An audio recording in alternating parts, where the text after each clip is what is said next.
گرامی قدر سامعین و معزز ناظرین، السلام علیکم ورحمۃ اللہ تعالی وبرکاتہ۔ امید ہے آپ سبھی حضرات بخیر و عافیت سے ہوں گے۔ اکثر و بیشتر ہم دیکھتے رہتے ہیں کہ معاشرے کے اندر چند افعال بہت پھیلتے چلے جا رہے ہیں جو انسانیت کے لیے اور ایمان کے لیے بہت ہی مضر چیزیں ہیں، بہت ہی مضر افعال ہیں۔ وہ یہ کہ اکثر ہم کوئی بھی کام کرتے ہیں، اس میں اس کام کرنے کی وجہ فقط دوسروں کو تکلیف دینا ہوتا ہے۔ ہم معاشرے کے اندر دیکھتے ہیں کسی نے کوئی کام کیا، اس سے کہیں آپ نے یہ کام کیوں کیا، تو جواب ہوتا ہے میں نے یہ کام کیا فلاں کو تکلیف دینے کے لیے، میں نے یہ کام کیا فلاں کو جلانے کے لیے، میں نے یہ کام کیا فلاں کو ڈرانے کے لیے، جبکہ یہ سب چیزیں کوئی فائدہ دینے والی نہیں ہیں۔ اور ان سب افعال کا مذہب اسلام سے کوئی تعلق نہیں ہے۔ یہ ایسے افعال ہیں جن کو ہمارے پیارے نبی کریم صلی اللہ تعالی علیہ وسلم نے پسند نہیں کیا ہے۔ آپ نے کبھی نہیں سنا ہوگا کہ نبی علیہ الصلاۃ والسلام نے کبھی کسی مسلمان کو تکلیف دی، نبی علیہ الصلاۃ والسلام نے کبھی کوئی ایسا کام کیا جس کی وجہ فقط دوسرے کو ڈرانا تھا، جس کی وجہ فقط دوسروں کو تکلیف دینا تھا۔ ایسا نہیں ہے، بلکہ نبی علیہ الصلاۃ والسلام نے صرف محبت اور شفقت کا پیغام دیا ہے۔ ایسا نہیں کہا کہ آپ کوئی کام کرو فقط دوسروں کو تکلیف دینے کے لیے، پڑوسی کو ڈرانے کے لیے، رشتہ دار کو ڈرانے کے لیے، یا اس کی ضد پر آپ کوئی کام کریں۔ ایسا مسلمان کو زیب نہیں دیتا، ایسا اس شخص کو زیب نہیں دیتا جس نے ایمان لایا ہو اللہ اور اس کے رسول صلی اللہ علیہ وسلم پر۔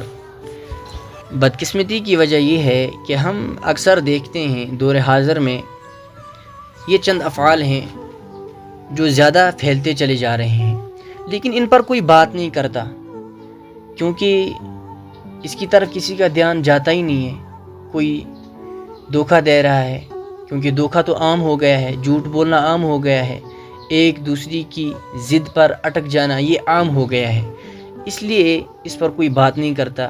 لیکن اللہ رب العزت کا غضب ہم اپنی طرف کھینچ رہے ہیں۔ اللہ ہماری حفاظت فرمائے۔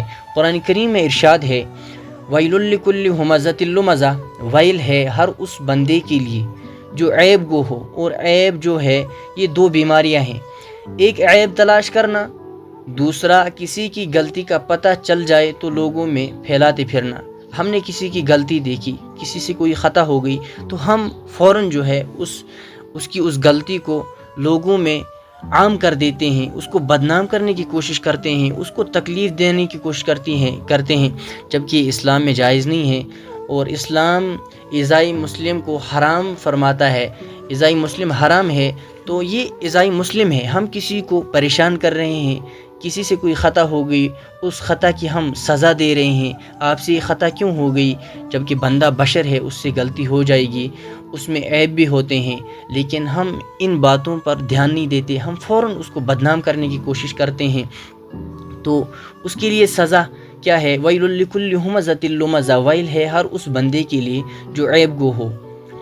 اور وہاں جا کر ان کو ستونوں سے باندھ دیں گے، پھر اللہ رب العزت کی آگ ہوگی، جس کے بارے میں قرآن کریم میں ارشاد ہے نار اللہ الموقدۃ التی تطلع علی الافئدہ، وہ آگ ہوگی مگر اس کی چنگاریاں ایسی ہوں گی جیسے کائڈریٹ روکٹ، اس کی چنگاریاں سیدھی دل پر جا کر لگیں گی۔ یہ الفاظ بول بول کر لوگوں کو تکلیف پہنچاتا تھا، یہ لوگوں کو ڈراتا تھا، یہ لوگوں کو سڑانے کے لیے، لوگوں کو جلانے کے لیے کام کرتا تھا۔ کوئی بھی فعل انجام جب دیتا تھا تو اس کی وجہ اس کے دل میں اس کی نیت یہ ہوتی تھی کہ میں لوگوں کو تکلیف دوں گا، میں لوگوں کو پریشان کروں گا۔